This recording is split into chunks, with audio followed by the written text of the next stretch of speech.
What is going on, Misfit Nation? Welcome back to another episode of the Misfit Wrestling Podcast. I am your host, Matt the Misfit. This is your Monday Night Raw review for July the 29th, 2024.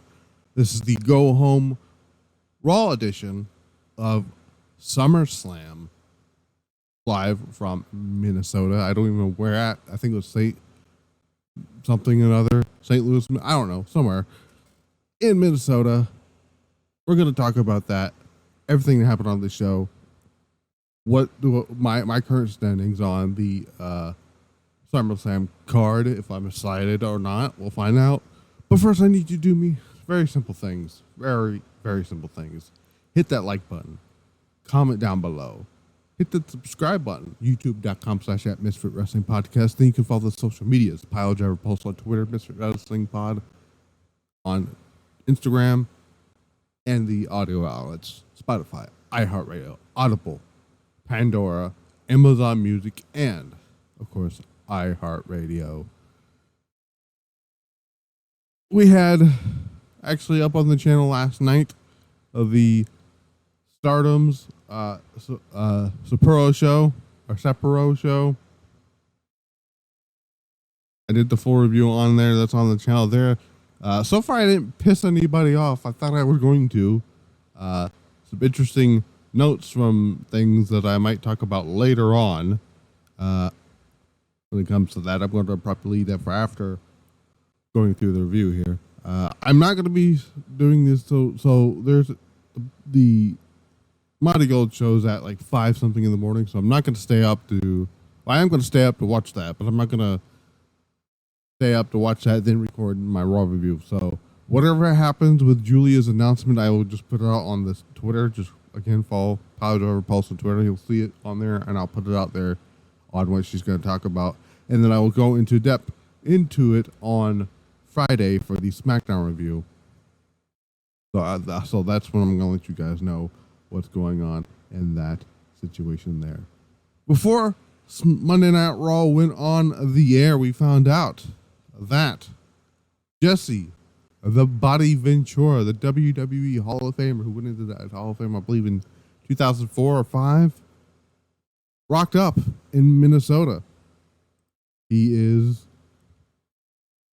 was around. I mean, I was not really expecting him to be on the show, but hell did freeze over. We saw it was very weird to see him on the show. Of course, Jesse Ventura put out a tweet. Well, actually, Triple H put out a tweet earlier that day. It said, if I can find the tweet, I won't be able to find it here. But anyways, he says, "Welcome home, Jesse Ventura. Honored to have one of the all-time greats back at WWE Raw tonight." Jesse Ventura then responded about an hour ago saying, "Yep, yes, it's true. The Body is back home. Thank you, Triple H and the whole WWE family." And then tags CM Punk and says, "Looks like hell froze over again." Ventura was talking about on Twitter, I believe. On Twitter, actually did an interview recently. He said, he said Vince McMahon getting out of the picture, getting out of the WWE, and him being gone is what's helping Ventura have talks with WWE to come back. He is back on. Seems like it's going to be like a Legends deal. There was a missed opportunity to have him not on the show, or have him on the show tonight. They didn't. So we'll see what Jesse Ventura does going forward. But that was like the big story, I believe, was the big story for concerning Raw here. Also found out that there's going to be a 3-hour pre-show for SummerSlam this Saturday. Why? I don't have a fucking clue. If there's not going to be matches on the pre-show, who gives a shit? The pre-show is not going to be something I'm going to be paying attention to, because that's not, unless there's a match on the show, I'm not going to care, you know? But yeah, let's talk about Monday Night Raw. We had, it was St. Paul, Minnesota. That's what it was. I have it here now. We had a 6-woman tag match. We've seen Seth Rollins meet with Drew McIntyre and CM Punk to discuss the rules there. The Wyatt Sicks got physical on tonight's show. We'll talk about that when we get into the Wyatt Sicks thing, because we did find out later in the show. The Wyatts will have their first match, their in-ring debut as a group next week on Raw. So there's not going to be any Uncle Howdy Chad Gable match this Saturday. They'll probably save that match for for Bash in Berlin or whatever. But we open Monday Night Raw with Seth Rollins comes out in his referee. Looks like he's going to be the referee attire he's going to wear on Saturday.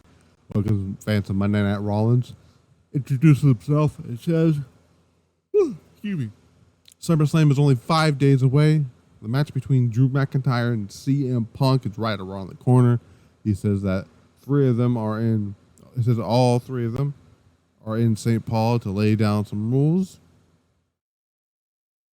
Introduces Punk and McIntyre. Both make their way to the ring. Rollins says he sees that there's a lot of tension between Punk and McIntyre, and reminds them that if they because this is what Adam Pearce said last week, if they lay a finger on either one of them or himself, which is I'm talking about Rollins, the match at SummerSlam is off. Punk rolls out the ring. McIntyre says that he knows that Punk is scared of him. He assures Punk that he'll control himself until Saturday.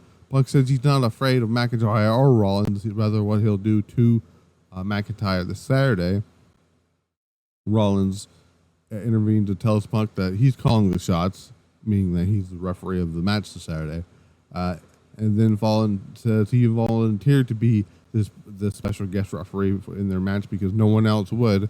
You basically scared off the other officials to the point that no one wanted to be be the referee. He says he would relinquish the position, then tells Punk to get back in the ring if he wants to face McIntyre like he and the rest of the WWE universe wants. McIntyre tells Rollins that the rivalry is professional and desire to be the best.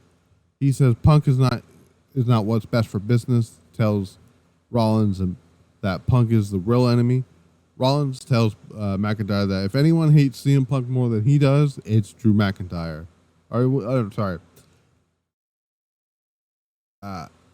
He says, not Drew McIntyre. I mean, let me try that again.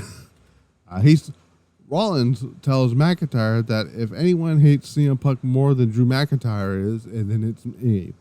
But he also tells him that if anyone hates Drew McIntyre more than CM Punk, it's also me.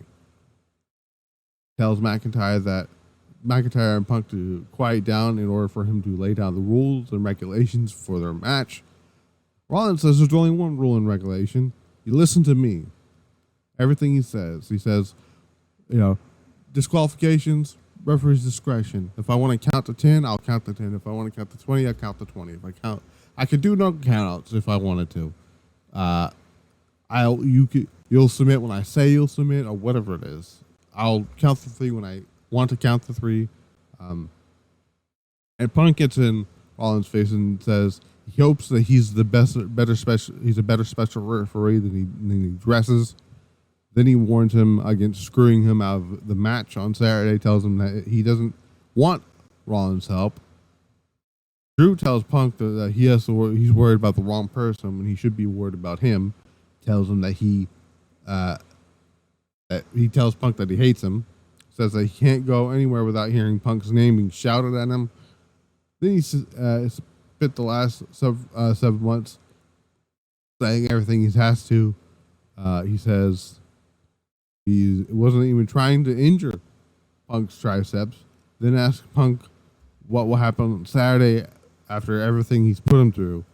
He says he's not Punk's enemy, but rather the bell is on Saturday after the beating he'll give him. Punk said he was absent for 10 years.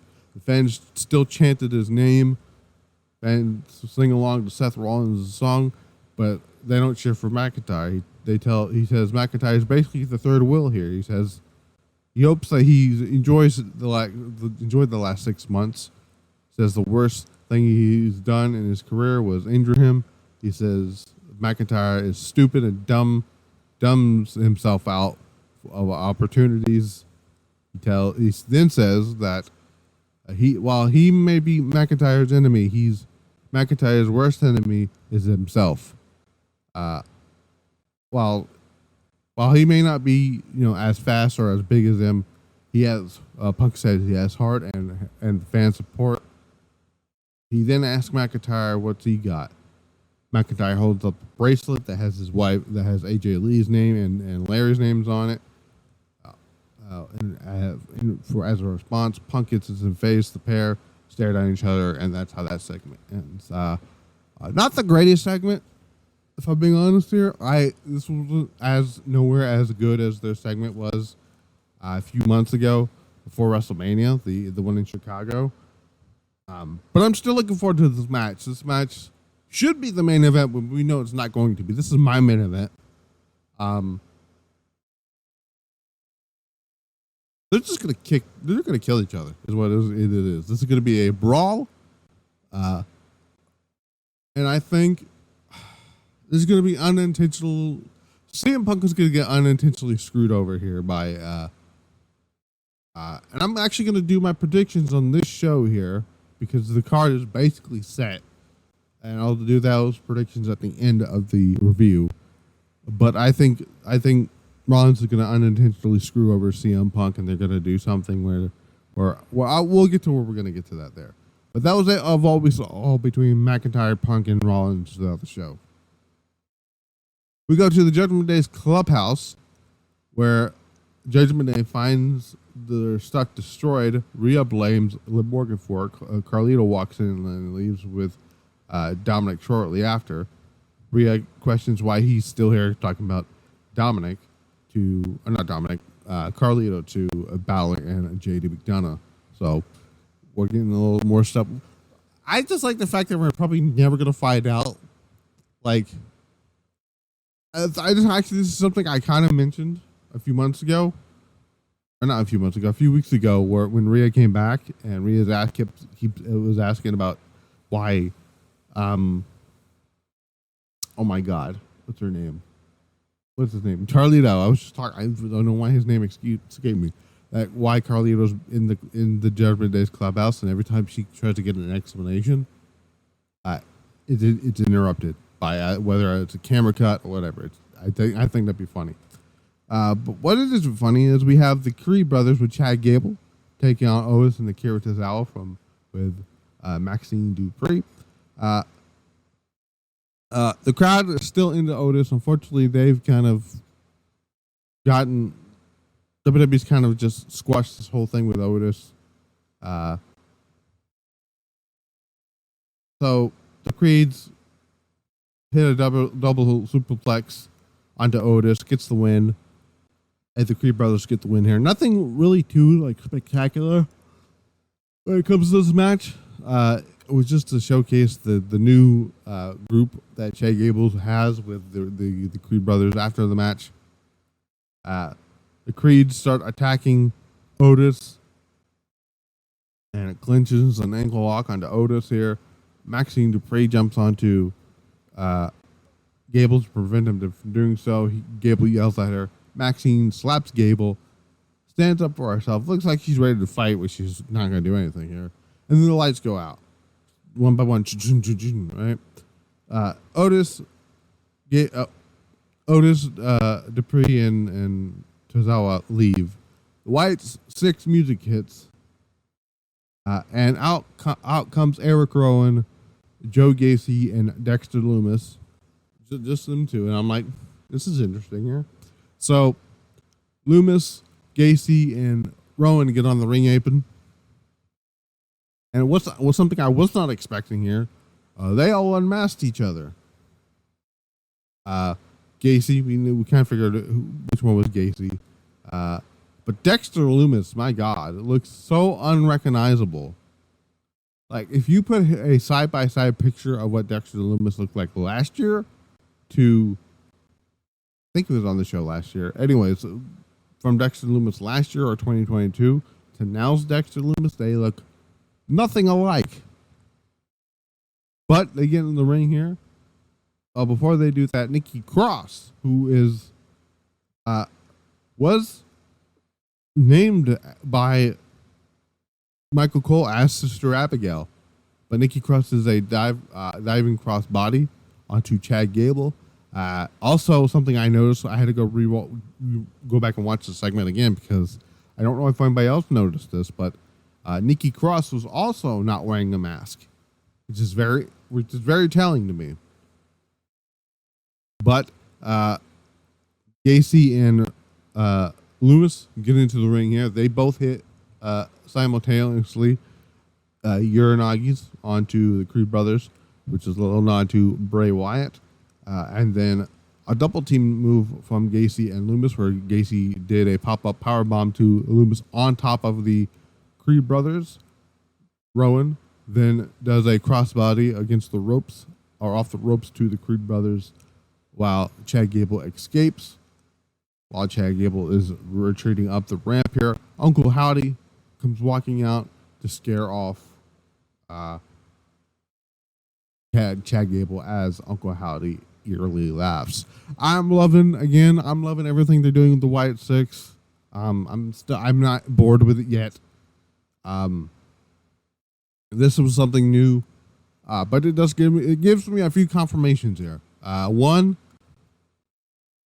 that the whole, because I mentioned this last week, the woman in the veiled bride is Nikki Cross. She is Sister Abigail. She is also Abby the Witch. She's eventually will be also named Nikki Cross. But also something tells us outside of Uncle Howdy, Gacy, Loomis, and Rowan are not going to wear their masks wrestling, because we did find out. I'll talk about that a little bit, but yeah, Gacy looks great. Okay, nice to see. I'm so happy for Joe Gacy. I know he got a lot of shit in NXT. I was one of those critics from NXT when it comes to Joe Gacy, but Joe Gacy did grow on me. So glad he's doing stuff here. Dexter Loomis. I've been a fan of Loomis for a while, but I'm so glad he's finally getting to do something meaningful, and he looks so much better. He looks unrecognizable. I tweeted this out earlier, and I said this is the most animated I've ever seen Dexter Loomis in my entire life. Man was doing stuff, and he started dancing around. I'm like, the old Dexter Loomis didn't do that. So, a lot of people, I saw him, and I immediately thought of Kevin Sullivan during his run as the, oh my God, what was the name of the group that he had? Kevin Sullivan. What the fuck was the name of the group that he had?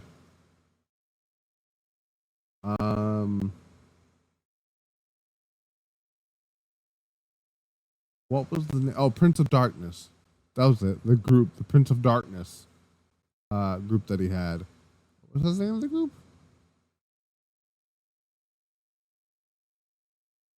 Nope, that was not the name of the group. What am I talking about? That was his character. What the fuck was the group that he had?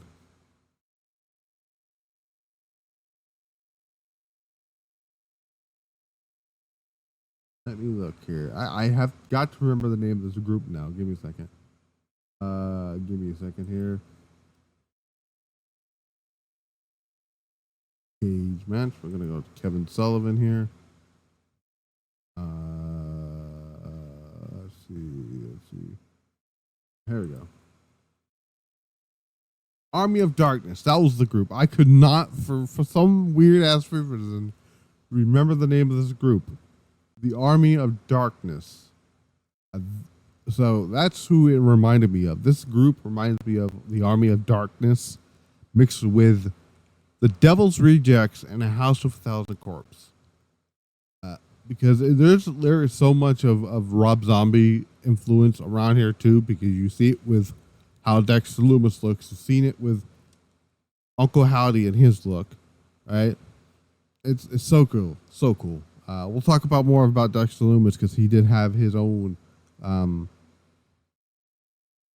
Wyatt Sicks interview, quote unquote here.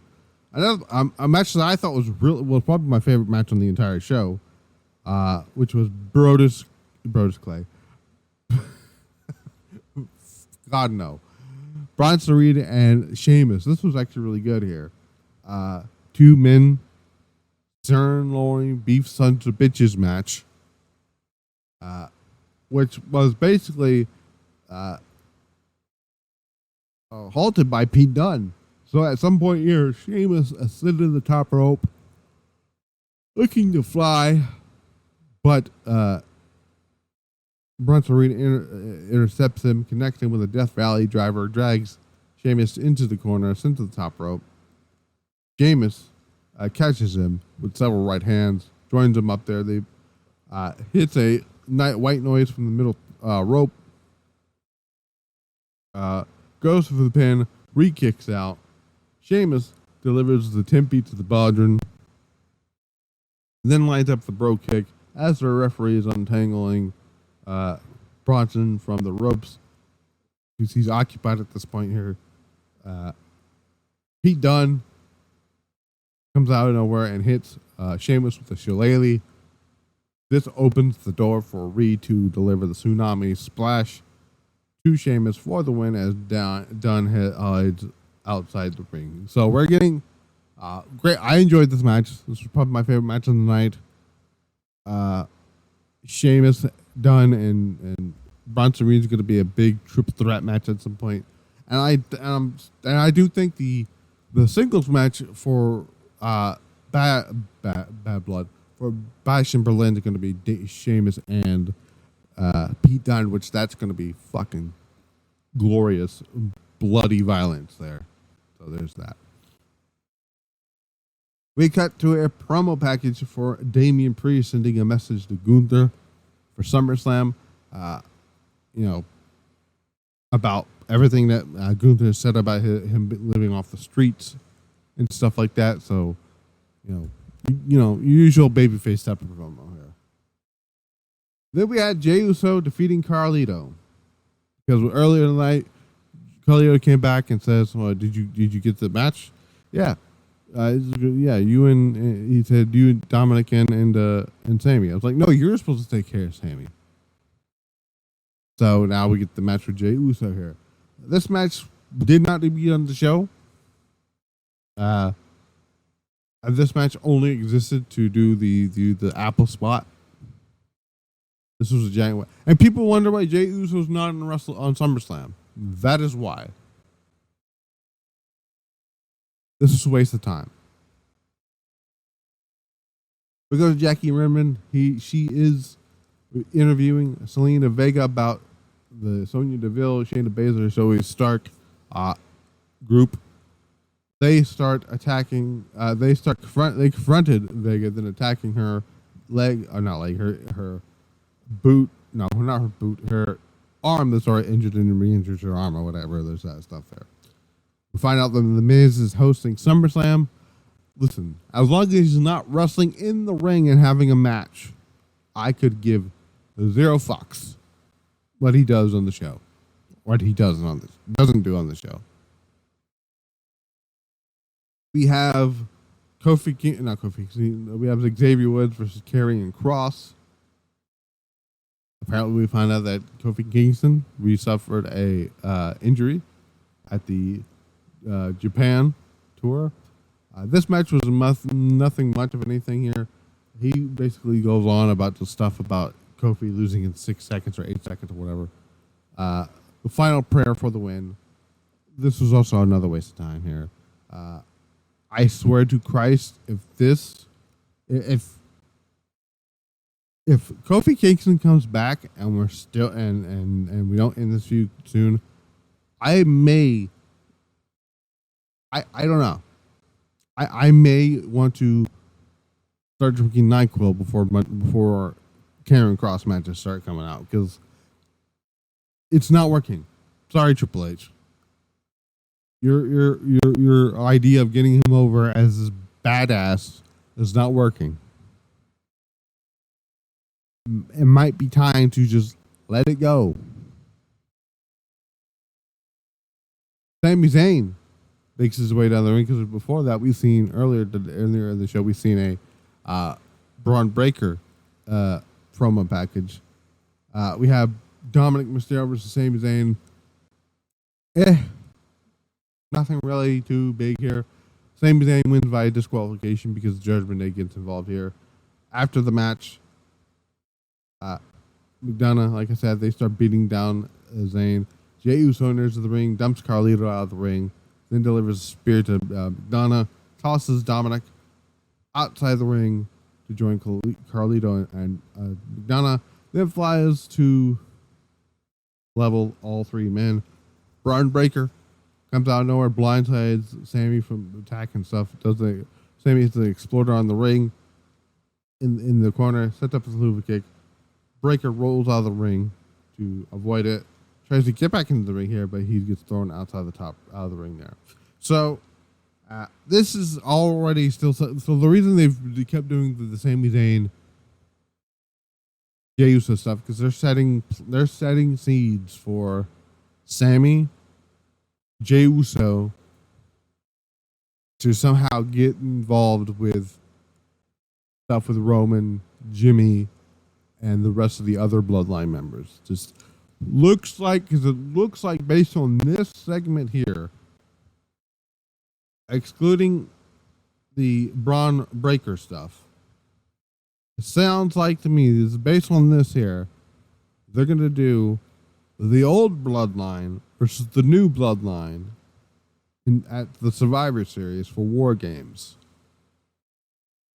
That's what it seems like, and that's fine. At some point, though, we got to get off the bloodline train, and also Rikishi is a fucking moron. That's all I'm gonna say with that. We go to a Wyatt Sicks videotape. Basically, ask what does the buzzers do when they circle around you, or what do you do when the buzzers circle around you or something? And Loomis says, "Run." And again, Loomis looks like a Kevin Sullivan type thing there.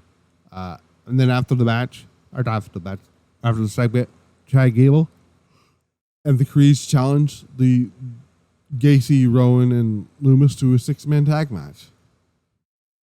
So it is official.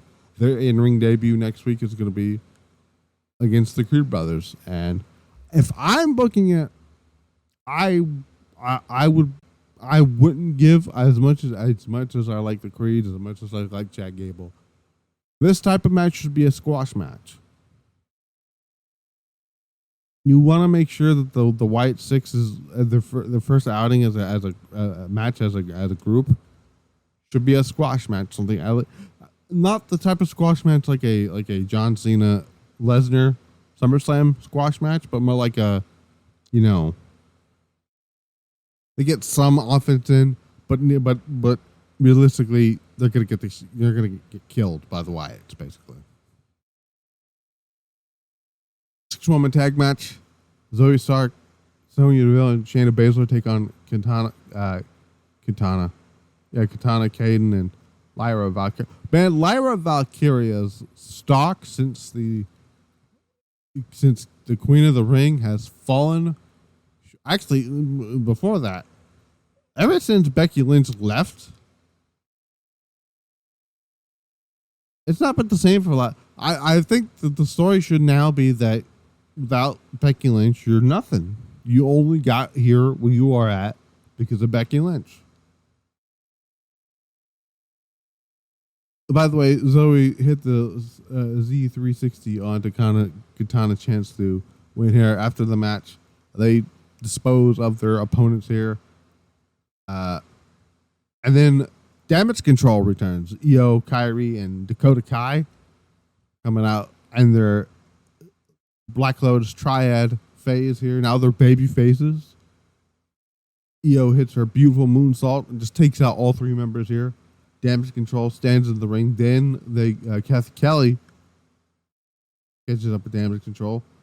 Io and Kyrie said something in Japanese. I don't know what they said in Japanese. Somebody on the internet's gonna translate it. Dakota Kai then challenges Sonya Deville to a match next week. So we do have. So I'm. It's a change that needed to happen. Io's a babyface again. Kyrie, it's so good to see Kyrie back as a babyface on the WWE. Kyrie hasn't been a babyface on the main roster since 2018.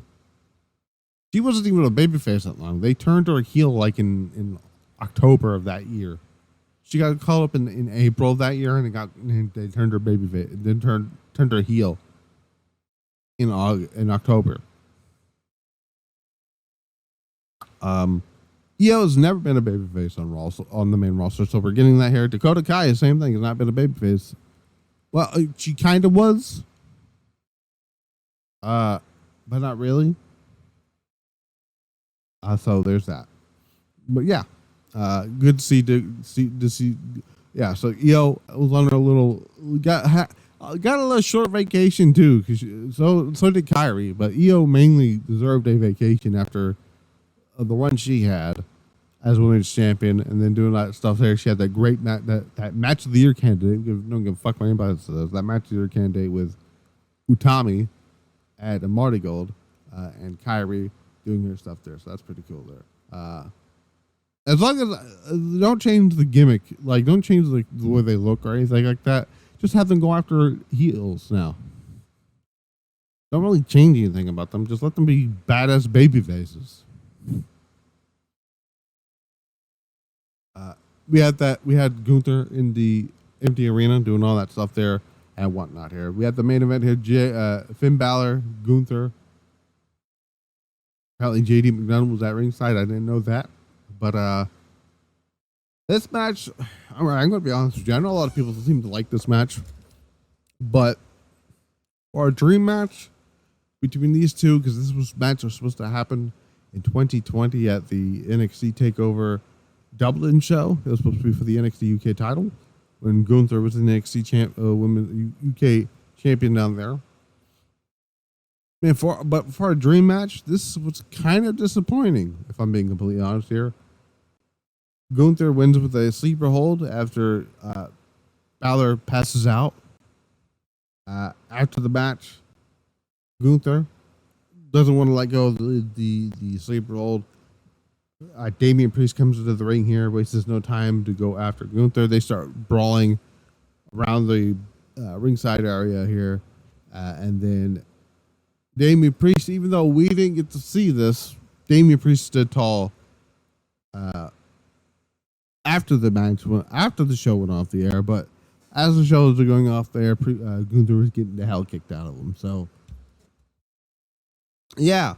Overall, Raw was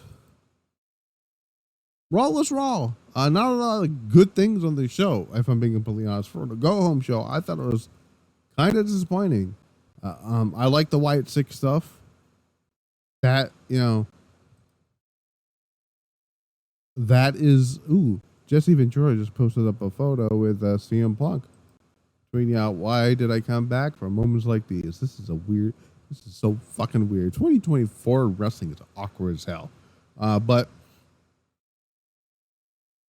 I'm enjoying the Wyatt Sicks stuff. We get to see the Wyatt Sicks have a match next week. I believe there's another match that was set for next week as well, which I cannot remember what the fuck it is. Oh yeah, so the Wyatt Sicks are going to take on the Creeds and Chad Gable, as well as Dakota Kai is going to take on Sonya Deville. So that's happening there. This is so... Oh my God, this is weird. Man, he was in the crowd, so Jesse Ventura tweeted out, "Checking out Monsoon. Cross is giving him a little hairdressing." That's fantastic. I love it. I love this. This is great.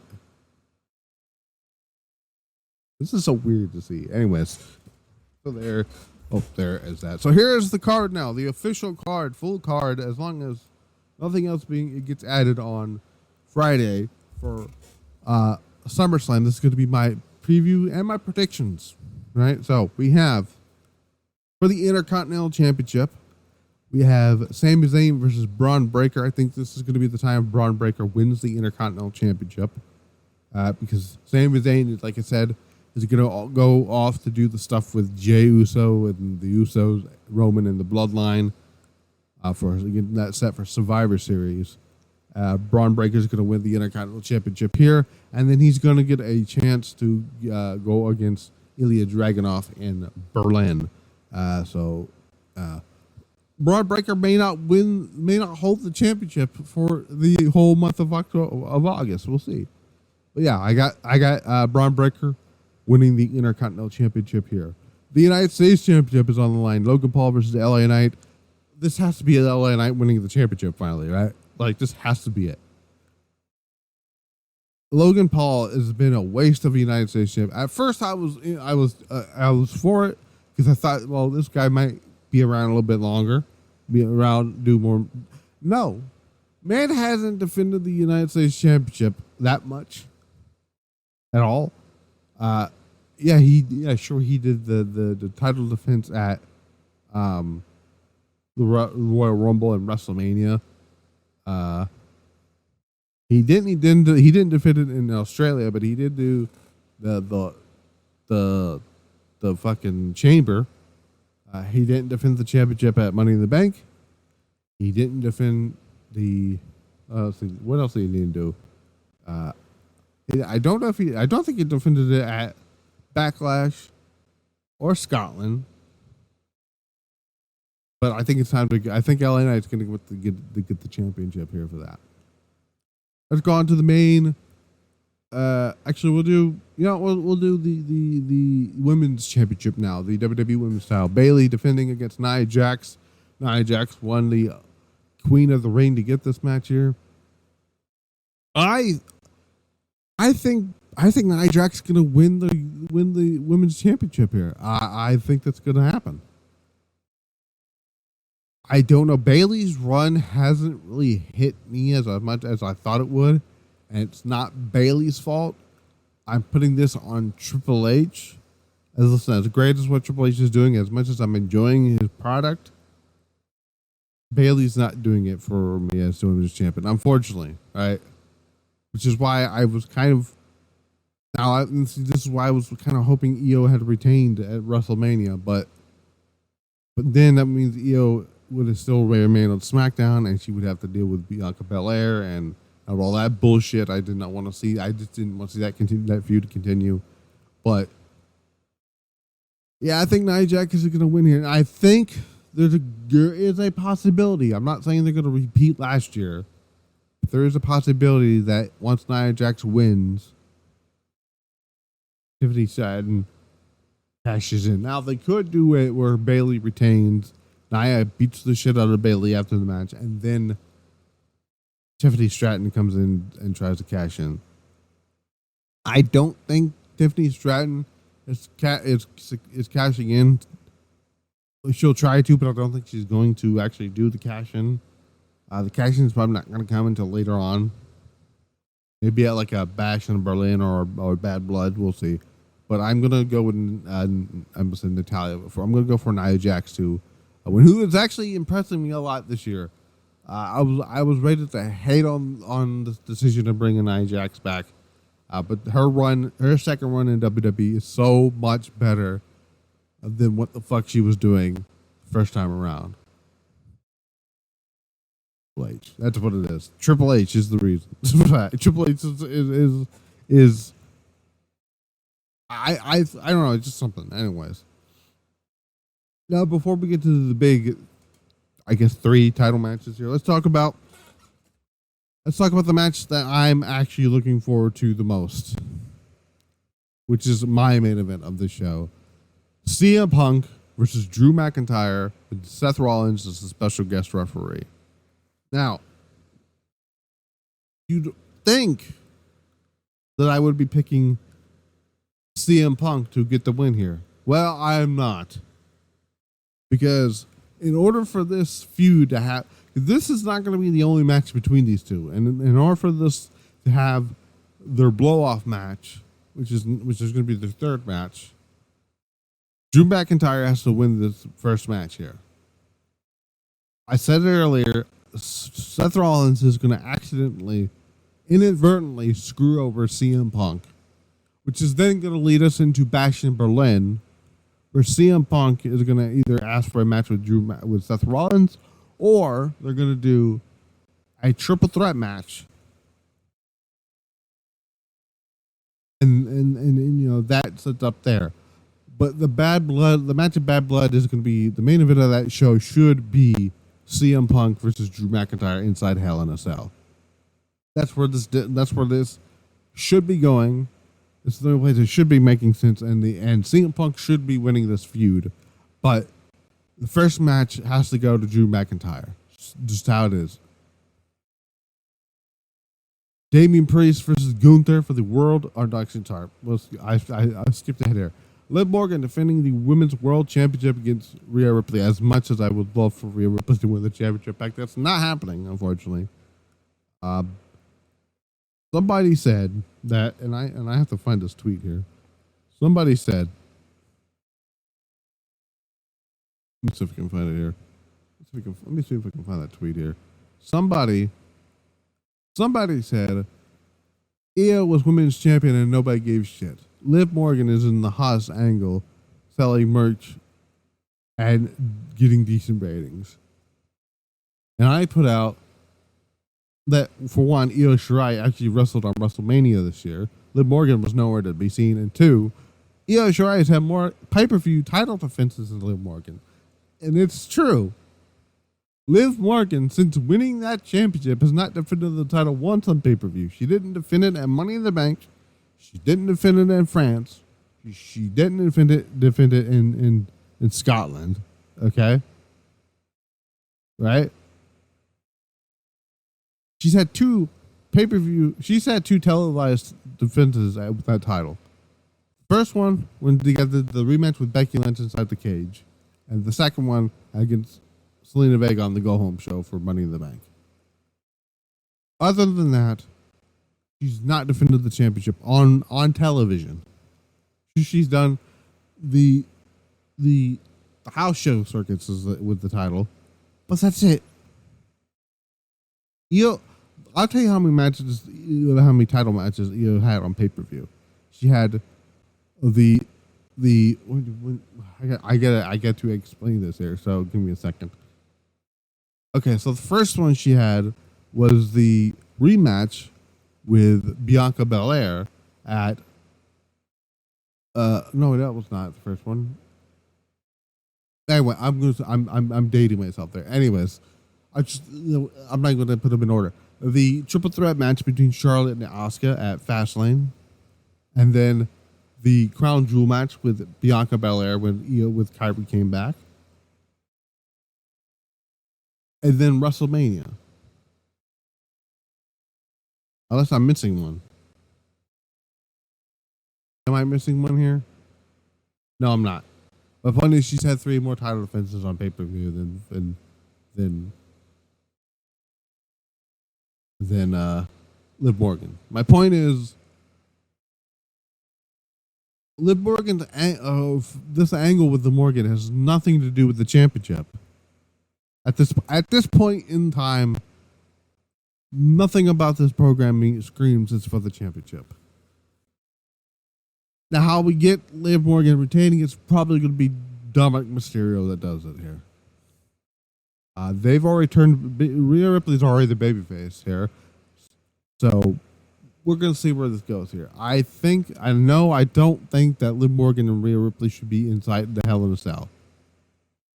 Their feud is nowhere as hot and is nowhere as personal than the CM Punk Drew McIntyre feud is.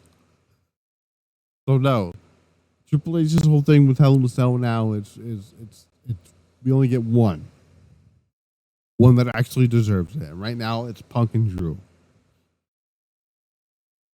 But I'm gonna go Liv Morgan retaining here via Dominic Mysterio, and they split her and Rhea and eventually Damian from the group. There's that. Speaking of Damian Priest, he's going to be defending the World Heavyweight Championship against Gunther. Now, up until like 3 weeks ago, 3 or 4 weeks ago, I had Gunther winning the world title as a lock. And then they started humanizing the Damian Priest the way they are been doing. And I'm like, is he going to win the title? now. I think either way, Damian Priest is not walking out of the month of August as the World Heavyweight Champion. I think Damian Priest is going to retain at SummerSlam, which then would set up for Gunther to actually win it in Berlin. Personally, I would have just had. If I was booking it, Randy Orton would have won King of the Ring, because then we could have gotten Randy and Cody, and then Seth and or not Seth and Drew, Randy and Cody and whatever, right? Personally, I think Seth Rollins should have won the championship back at Money in the Bank. So we could get, because then to me it made a lot more sense for it to be Seth, Gunther, Priest, Balor, and Randy and Cody. But I don't know. To me, the Priest Balor feud does need the World Championship. Outside, if they take the world title off of Damian Priest, I don't know if I'm going to care as much about that feud. Because then, what is Finn Balor fighting for then? But I'm going to go with Damian Priest. I know this is a shocking pick here. I think Damian Priest is going to retain here, and then in Berlin, Gunther is going to win the championship there. Because right now, I think it makes a lot more sense for Gunther to win it over there in Germany than it does here. I know he's Austrian, but that's just me here. Main event, unfortunately, this is the main event. Cody Rhodes defending the WWE Championship against Solo Sikoa. No one in their right mind, other than Bloodline fans, stupid Bloodline fans, think that Solo Sikoa is winning the championship. This match is only happening. Solo Sikoa is only getting a big pay-per-view main event because the rumor is that Roman Reigns is coming back at the end of the show. So Cody Rhodes is going to retain. The Bloodline's going to start beating this new Bloodline's going to start beating down Cody Rhodes, and that is when Roman Reigns comes back. And then they're going to set that up, because right now SmackDown might need Roman Reigns, and I didn't think I'd ever say that, because at one point I thought Roman Reigns was killing the fucking but killing the show. In a way that, what's the word? Not killing the show, but killing the vibe. What's the word I'm looking for? Killing time on the show, taking time from other people. That's the one that I am worried about with him coming back. But Cody Rhodes is going to retain here. That is it. That is all I have to say about that. That is my preview and predictions right now for SummerSlam. I may throw another preview and predictions, depending on what happened on SmackDown. But other than that, I don't have anything else to say. But this is going to be a big weekend. What's going on the channel this coming week? We'll find out what Julia's announcement is. We're going to talk about that on Friday, along with the final SmackDown before SummerSlam, the biggest party of the summer. We're going to find out some other things as well when it comes to that, and much more. I was gonna go into the Stardom stuff, but I'm gonna save that for the Pile Driver Pulse, because there are some things that came out of a Tokyo Sports interview with one Saya Kamatani and Momo Watanabe. That was very, very interesting, and when I say it's interesting, it's because I brought this up on my podcast on the review last night about the little conversation that Momo Watanabe had in the ear of Saya Kamatani, and it was very simple thing that was asked by this interviewer. Was you to Momo Watanabe, was you whispering into Saya Kamatani's ear a direct, what was it? What was the actual term here? Have any connection to her joining the group? And she said, I can't comment on that. Is this how Queen's Quest disappeared? Because I thought it was already gone. With this, all of my dark history has been erased. This just comes the day before, where Saya Kamatani is asked about this, and was asked about the how long has she been connected to this group. It says none of your business. I'm just saying. I'm just saying. I said it. I said it. I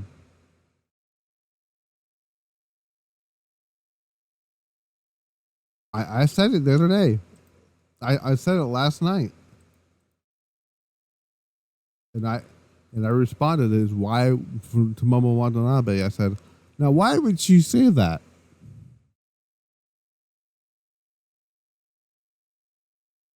I'm just saying. Y'all were complaining about this, but yeah, I know y'all were complaining about this, but you just remember this whole thing December 29th, 2024.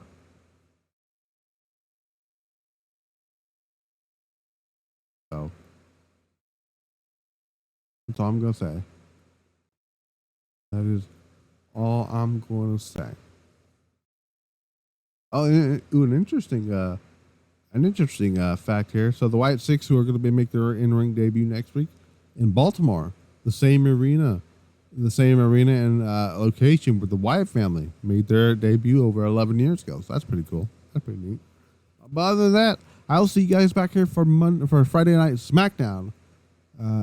Again, the AEW stuff will be covered on the Pile Drive. Also, there wasn't one this weekend because of the Stardom shows. So, and I wanted to do a separate review for that. And again, I will talk about the